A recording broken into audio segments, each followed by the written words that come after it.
Hello everyone. आज हम बात करने वाले हैं एक बहुत इंपॉर्टेंट लीगल कंसेप्ट की जो हर किसी को समझना चाहिए, चाहे आप लॉ स्टूडेंट हो, कॉम्पिटिटिव एग्जाम के एस्पिरेंट हो या एक समझदार सिटीजन हो।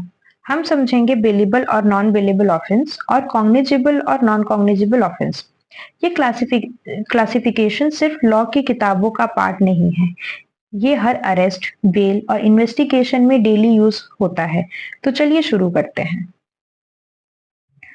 Introduction. In criminal law, offences are classified into bailable and non-bailable offense, cognizable and non-cognizable offense. हमारे क्रिमिनल लॉ में जो ऑफेंस है वो जो बेसिकली बेलेबल और नॉन बेलेबल और कॉग्निजेबल नॉन कॉग्निजेबल पे डिपेंड करता है। This classification impact the legal process from FIR to trial. ये जो क्लासिफिकेशन है इसका इम्पैक्ट एफआईआर से लेके ट्रायल तक होता है। Bailable offence section 2A of CrPC. सबसे पहले बात करते हैं बेलेबल ऑफेंस की। इसका मतलब है अगर आप पे बेलेबल ऑफेंस लगा है तो आपको बेल मिल सकता है, आपका अधिकार है। ऐसे केसेस में ना पुलिस और ना मजिस्ट्रेट मना कर सकते हैं, उन्हें बेल देनी ही पड़ती है। For examples, simple hurt under section 323 of IPC, public nuisance section 290 of IPC, bribery during election section 171E IPC. आमतौर पे जिसमें 3 साल से की कम सजा होती है वो बेलेबल होते हैं।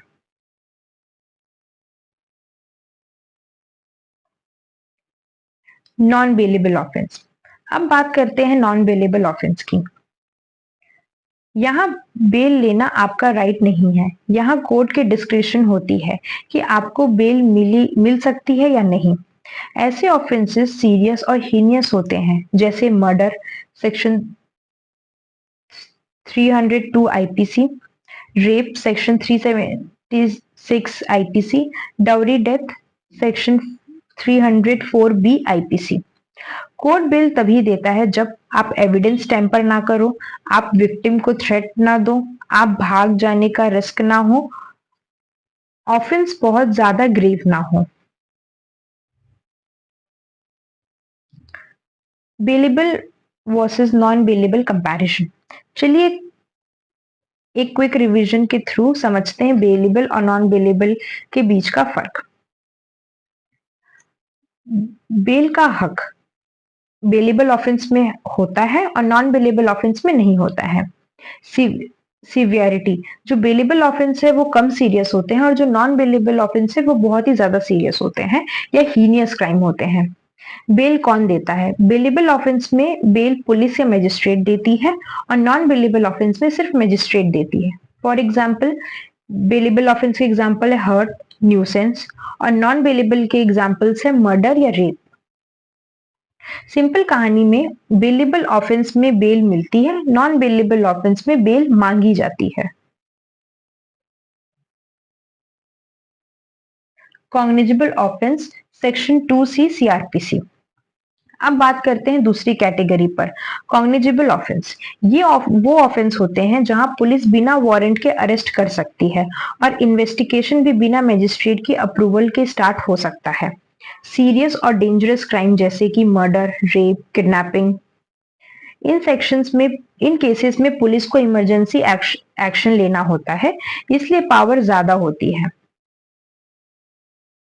Non cognizable offence. अब बात करते हैं नॉन कॉग्निजेबल ऑफेंसेस की। यहाँ पुलिस बिना मजिस्ट्रेट की परमिशन के अरेस्ट नहीं कर सकती और इन्वेस्टिगेशन भी डायरेक्ट शुरू नहीं कर सकती। For example, defamation, public nuisance या माइनर असॉल्ट। ये कंपैरेटिवली माइनर क्राइम्स होते हैं, इसलिए लीगल कंट्रोल ज्यादा होता है।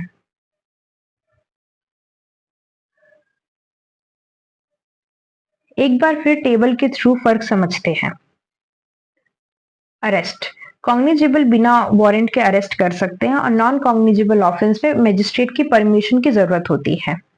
इन्वेस्टिगेशन, पुलिस बिना एफआईआर या बिना मजिस्ट्रेट की परमिशन से इन्वेस्टिगेशन शुरू कर सकती है, लेकिन नॉन कॉग्निजेबल ऑफेंस में मजिस्ट्रेट का अप्रूवल चाहिए होता है। सिवियरिटी, जो कॉग्निजेबल ऑफेंस होते हैं वो ज्यादा सीरियस होते हैं और जो नॉन कॉग्निजेबल ऑफेंस होते हैं वो लेस सीरियस होते हैं। एफआईआर, कॉग्निजेबल ऑफेंस में एफआईआर सेक्शन 154 ऑफ सीआरपीसी के तहत होता है और नॉन कॉग्निजेबल में सेक्शन 155 ऑफ सीआरपीसी। यानी कि कॉग्निजेबल ऑफिस में पुलिस ज्यादा एक्टिव पावर में होती है। इंपॉर्टेंट केस लॉस, आइए अब कुछ इंपॉर्टेंट सुप्रीम कोर्ट केसेस देख लेते हैं। सबसे पहला है Gurbaksh Singh Sibbia versus state of Punjab. Court ने कहा bail is the rule, jail is the exception. Joginder Kumar versus state of UP 1994, arbitrary arrest citizen के आर्टिकल 21 राइट्स वायलेट करता है। DK Basu versus state of West Bengal 1997, supreme court ने अरेस्ट के दौरान प्रोटेक्शन गाइडलाइंस ले डाउन किए। ये केसेस आपको लीगल कंसेप्ट को प्रैक्टिकली ग्राउंड से जोड़ते हैं। कंक्लूजन, तो दोस्तों आज हमने जाना बेलेबल और नॉन बेलेबल ऑफेंसेस क्या होते हैं, कॉग्निजेबल और नॉन कॉग्निजेबल ऑफेंस का क्या मतलब होता है, पुलिस और कोर्ट की क्या पावर्स होती हैं और इंसान के क्या राइट्स होते हैं। ये कंसेप्ट ना सिर्फ लॉ के स्टूडेंट के लिए इंपॉर्टेंट है बल्कि हर एक सिटीजन के लिए भी जरूरी है, क्योंकि कानून का जानकार ही अपने अधिकारों का रखवाला होता है। कमेंट में जरूर बताएं क्या आपको ये वीडियो इंफॉर्मेटिव लगा, और अगर आप चाहते हैं कि ऐसे ही लीगल वीडियोस आए तो चैनल को लाइक, शेयर, सब्सक्राइब करना मत भूलिए। मिलते हैं अगले वीडियो में। Thank you.